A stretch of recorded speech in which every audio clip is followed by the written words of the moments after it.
Salutations les amis, ici votre formateur de ADSL 2EF.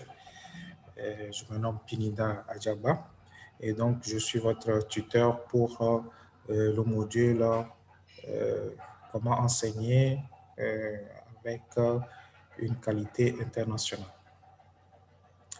Donc, dans ce module-là, on a l'activité sur les approches de l'apprentissage. Et donc, je vais expliquer ici deux exemples que moi-même j'utilise en tant qu'enseignant, que j'ai utilisé cette année et que je continue d'utiliser, sur comment est-ce qu'on peut enseigner avec les compétences. Donc, je m'en vais rapidement partager l'écran sur le premier document que vous avez. D'accord. Donc, ici, il s'agissait du document 2 qui se trouve dans le module. Donc, ce qui m'intéresse ici, c'est comment utiliser les compétences. Donc, le descriptif des approches de l'apprentissage se trouve dans le document, dans le premier document. Donc, vous avez tout ça là-bas. Ça vous permet de pouvoir trouver rapidement les compétences adaptées à votre thème, à votre leçon, tout ça. Donc, ici, j'ai pris un exemple dans la partie pensée de transfert. Donc, quand vous regardez dans le descriptif, vous allez voir pensée critique, il y a pensée de transfert. Donc ici, j'attends de l'élève qu'il me transmette certaines connaissances à travers les activités ou à travers les exercices. D'accord? Et donc, dans ça, j'ai pris l'approche appliquer ses connaissances et appliquer ses compétences et ses connaissances dans une situation nouvelle. Donc, quand vous allez aller dans pensée de transfert, vous allez voir cette compétence, appliquer ses connaissances, ses compétences et ses connaissances dans une situation nouvelle ou familière. D'accord? Donc, il y a familière là-dedans. J'ai enlevé familière parce que je ne veux pas, mon objectif, ce n'est pas des exercices familiers, mais plutôt des situations nouvelles. Je veux que l'apprenant puisse appliquer des connaissances et des compétences dans une situation nouvelle. Et donc, pour ce faire, maintenant, je vais intégrer, vous voyez, je vais intégrer, appliquer ces compétences et ces connaissances dans le thème de ma leçon. Et le thème de ma leçon, c'est le transfert de chaleur. Donc, c'est un truc physique. Et donc, l'élève va appliquer ses compétences et ses connaissances de transfert de chaleur afin de pouvoir schématiser le processus du confort thermique du bâtiment. Vous voyez? Donc, situation nouvelle. Donc, le confort thermique du bâtiment. Vous voyez, j'utilise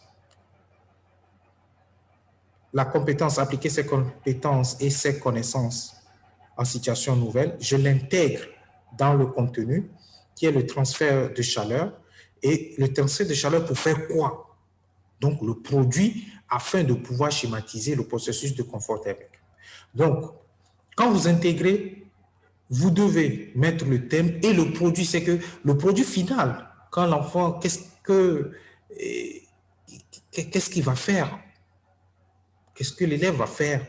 Donc, l'élève va pouvoir schématiser le processus de confort thermique du bâtiment. Vous voyez? Donc, c'est très important. Vous mettez le contenu et vous mettez le produit. Ça, c'est ça qu'on appelle l'APL ou la A2EA, ça dépend, approche de l'apprentissage, approche par compétence, et ainsi de suite. Donc, voilà comment est-ce qu'on formule la question de la A2EA, l'approche de compétence. Donc, une fois cela, Nous allons maintenant voir l'activité. Il y a deux types d'activités. Il y a l'activité implicite et l'activité explicite. Je vais commencer par l'activité explicite. Donc, l'activité explicite, il s'agit de faire comprendre à l'élève la compétence. Pas la compétence appliquée au truc. Nous, ici, notre compétence, si je reviens derrière, notre compétence ici, c'est appliquer ses connaissances et appliquer ses compétences et ses connaissances dans une situation. Voilà, ça, c'est ça la compétence que l'enfant doit comprendre. Pas tout ça, pas l'élève doit appliquer ses compétences de transfert chaleur en fait de non. Il va juste comprendre cette compétence-là, appliquer ses compétences et ses connaissances dans une situation nouvelle. Donc, c'est ça que je veux faire comprendre à l'enfant et c'est ça qu'on appelle l'activité explicite. L'activité là n'a rien à voir avec le contenu, ça a juste à voir avec la compétence elle-même. Et donc, l'enfant doit pouvoir comprendre cette compétence-là. Je dois utiliser, par exemple, moi ici, mon activité explicite, je dois utiliser les idées qui n'ont rien à voir avec la matière. Donc ici, je peux penser à un petit jeu. D'accord? L'activité explicite peut prendre 1 minute, 2 minutes, 3 minutes. Ça peut prendre 10 minutes. Ça dépend de votre compétence. Donc ici, j'ai choisi un petit jeu. D'accord? Je vais prendre 6 bâtonnets, dont 4 de même taille, et demander à l'élève de me réaliser un carré. L'élève va devoir utiliser ses connaissances sur le carré, 4 côtés de même longueur, ses compétences de disposition pour réaliser le carré. Donc ainsi, l'élève va appliquer ses connaissances et les compétences pour résoudre cette situation. Donc l'élève va prendre les 6 bâtonnets. La connaissance qu'il va utiliser, c'est qu'un carré, c'est les côtés de même dimension. Donc, il va essayer de prendre les 4 bâtonnets de même dimension et former, avoir la compétence de former le carré. Parce qu'avec 4 bâtonnets, c'est vrai que c'est de même longueur, mais on peut ne pas être capable de faire le carré. Donc, il y a des compétences. Donc, voilà un peu l'activité explicite. Donc, l'activité explicite n'a pas touché le contenu. On veut juste expliquer à l'enfant que tu dois utiliser tes compétences, tes connaissances pour pouvoir résoudre une situation donnée. Donc, une fois que l'enfant a compris cette compétence-là, comme ça, quand vous l'appliquez maintenant implicitement, il va chercher ses connaissances, il va chercher ses compétences pour pouvoir résoudre la situation nouvelle. Très bien. La compétence explicite, elle s'explique une fois. Supposons que vous êtes, moi je suis professeur de physique, il y a un professeur de français et tout. Si cette compétence est transversale, c'est-à-dire que cette compétence peut se retrouver en physique, en chimie, en bio, tout, alors il est important de l'expliquer une seule fois. Si le professeur de physique a déjà expliqué cette compétence transversale de façon explicite, les autres professeurs n'ont plus à expliquer encore. Ça, c'est les professeurs de même niveau. C'est-à-dire qu'ils sont dans une même classe, par exemple, la classe de 6e. Parce que les compétences évoluent niveau par niveau. On le verra après. Par contre, il y a des compétences spécifiques à la matière. Et donc, ces compétences-là doivent être expliquées explicitement à chaque fois. Maintenant, nous allons voir la compétence et l'activité implicite. L'activité implicite,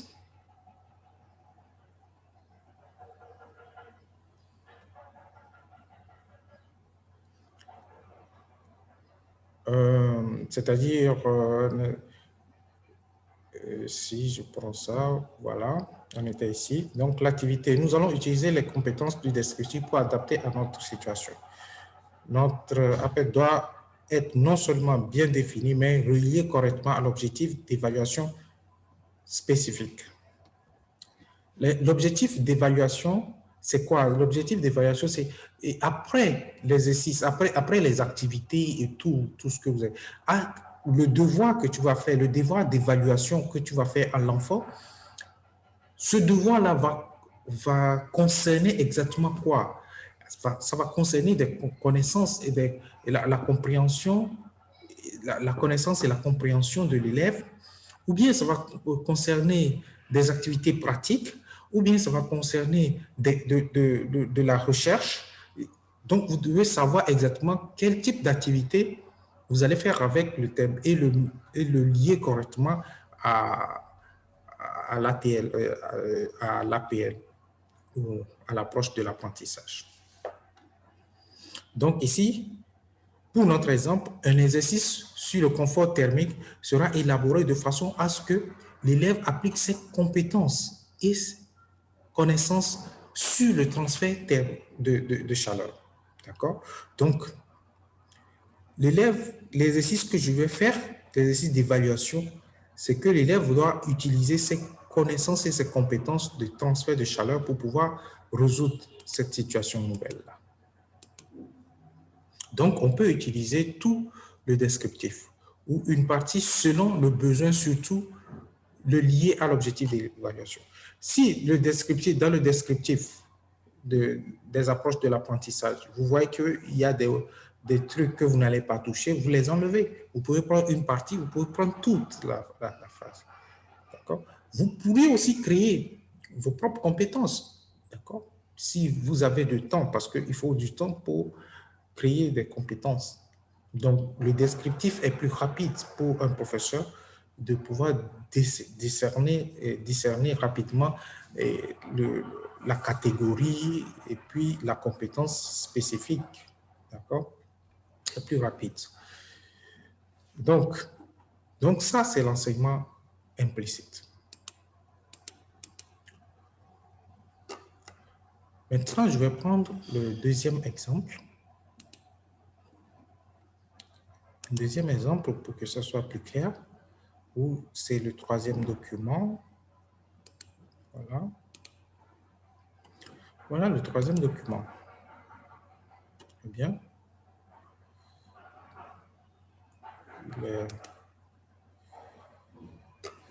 donc ici, ce troisième document, c'est exactement la forme que nous demandons pour l'activité 1. L'étape 1, vous devez dire votre objectif spécifique, c'est-à-dire que votre objectif d'évaluation. D'accord? L'objectif d'évaluation, c'est que au devoir, à l'examen, quel type d'exercice vous allez demander. Donc, ici, il y a plusieurs types d'exercices. Il faut savoir, est-ce que c'est la connaissance, la compréhension, c'est l'exploration, la recherche, est-ce que c'est l'investigation, est-ce que c'est, comment dire, en sciences, est-ce que c'est l'analyse, le traitement de données, ainsi de suite. Ouais. Donc ici, c'est la connaissance et la compréhension. Et plus précisément, l'analyse et évalue les informations afin de formuler un jugement scientifique étayé. Donc, plus poussé ce qu'on je cherche à évaluer à l'enfant, c'est la connaissance et la compréhension. Et plus pointu, je veux savoir si l'enfant arrive à analyser et à évaluer des informations afin de donner son jugement scientifique. Vous voyez? Ça, c'est ce que je vais évaluer dans l'exercice, dans le devoir, dans l'examen. Je connais déjà, je sais déjà quel exercice je vais donner. Donc, l'exercice va porter sur ça. L'enfant doit analyser des informations évaluer ces informations-là et l'enfant va formuler un jugement. C'est ça ce que je veux évaluer. C'est ça mon objectif spécifique. C'est ça qu'on appelle devoir ou bien, et c'est ça qu'on appelle composition, tout ce que vous voulez. Donc, c'est dans ça, l'enfant va pouvoir traiter un exercice comme ça. Et donc, pour ce faire, je dois voir quelles sont les compétences que l'enfant doit avoir pour pouvoir réussir mon objectif spécifique. Vous voyez? Par rapport au thème, parce que, tu vois, vous voyez ça, l'analyse et l'évaluation des informations afin de formuler. Si l'enfant sait comment est-ce qu'on analyse, comment est-ce qu'on évalue et comment est-ce qu'on formule des jugements, quel que soit le thème qui va venir, l'enfant pourra analyser, évaluer et former des jugements. C'est-à-dire que dans le premier exemple, on parlait du transfert thermique. Si on est dans le transfert thermique, l'élève va pouvoir analyser, évaluer et former des jugements. Si on est, je ne sais pas, en histoire, l'élève va analyser, va évaluer et va former des jugements. Vous voyez un peu cette compétence-là. Si l'enfant sait l'utiliser en physique, cette compétence est transversale. L'objectif là que je cherche est transversal, c'est partout. C'est en physique, en mathématiques, c'est partout. Vous voyez?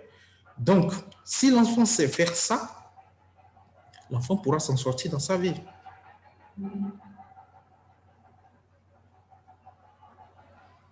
Maintenant, je vais chercher les compétences. Parce que pour l'objectif spécifique là, il va y avoir plusieurs compétences qu'on va mettre en jeu pour pouvoir réussir cela. Il y aura plusieurs compétences. Mais je vais choisir ce qui est plus pertinent par rapport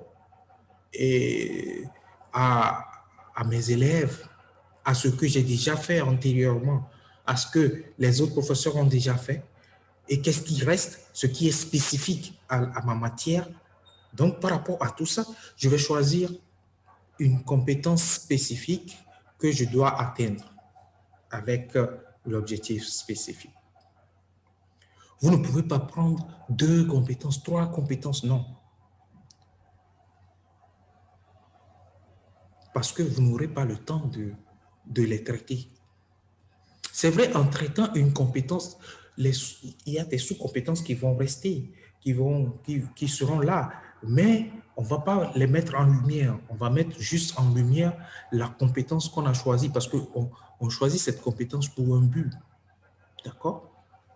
Et donc, ici, par exemple, j'ai dit, j'ai pris une compétence dans la catégorie recherche parce que je veux que l'enfant analyse et évalue. D'accord? Donc, il va faire des recherches dans la catégorie recherche et puis dans le groupe culture de l'information, le groupe de compétences culture de l'information. Et dans ça, maintenant, pour que l'élève analyse et évalue les informations, ouais, pour que l'élève analyse et évalue les informations afin de formuler des jugements scientifiques étayés, il doit identifier les sources primaires et secondaires. Donc, vous allez voir que dans la compétence, il est écrit analyser et évaluer les informations ou bien identifier les sources primaires et secondaires et pour analyser et évaluer les informations. Vous allez voir quelque chose comme ça. Donc, moi, je reformule pour pouvoir l'adapter à mon contenu. D'accord? Donc, ici, les sources primaires et les sources secondaires,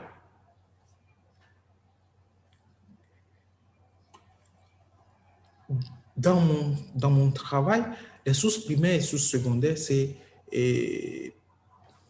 du côté de l'énergie. D'accord? Je veux savoir quelle est l'énergie qui commence, quelle est l'énergie qui finit. D'accord? C'est physique. D'accord? Donc, l'enfant va identifier ces sources-là, analyser ces sources-là, ces sources d'énergie-là, et évaluer, ensuite formuler des jugements. Voilà. Ça, c'est la première étape. La deuxième étape, c'est l'activité explicite.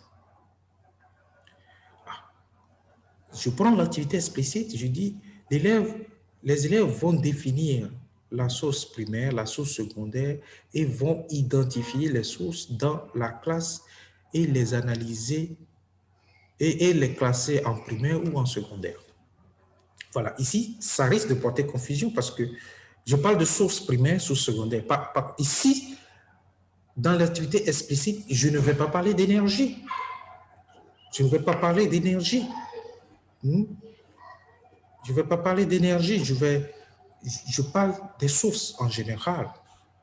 Et donc, dans la classe, que je vais faire, je vais dire, OK, cette table-là, a été fabriquée par quoi? Est-ce que c'est une source primaire ou une source secondaire?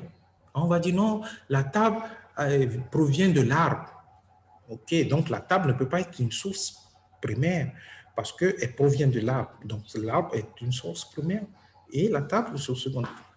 Donc, j'essaie de mettre comment identifier les sources.